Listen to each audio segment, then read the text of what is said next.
ఈ video skip చేయకుండా last వరకు చూడండి. నేనేం చెప్తాననేది మీకే క్లారిటీ వస్తుంది.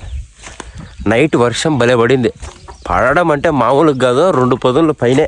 చూడండి ఎక్కడ చూసినా నీళ్ళు నిలిచినాయి. ఇదంతా మా చేను. భారీగా పడడం అంటే చూడండి మొత్తం నీళ్ళు నిలిచినాయి. వంక కూడా పోయి నిలిచిపోయింది. భారీగా పడడంలే, మామూలుగా పడడం కాదు.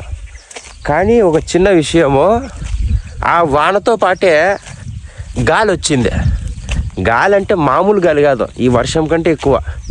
ఈ గాలికి ఆడ డ్రమ్ము, ఈ పక్క మంచము, ఒక సెకండ్ ఇక్కడ మంచం కూడా ఇరిగిపోయింది. ఈ మంచము, గాలి, వాన ఎందుకు చెప్తానంటే వర్షంతో పాటే గాలి వచ్చింది కదా. మనకు కూడా అంతే ఫ్రెండ్స్. డబ్బులు ఉన్నంత వరకే బంధువులు, బంధుత్వాలు, వాడు వీడు అది ఇది.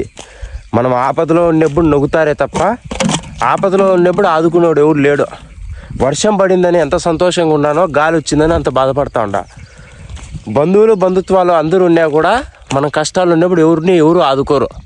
ఇదైతే మీకు నచ్చితే బంధాలేంటి, బంధువులేంటి, పోతే ఏంటి, వస్తే ఏంటి, తిండే లేదని దిగులే పడని జన్మే.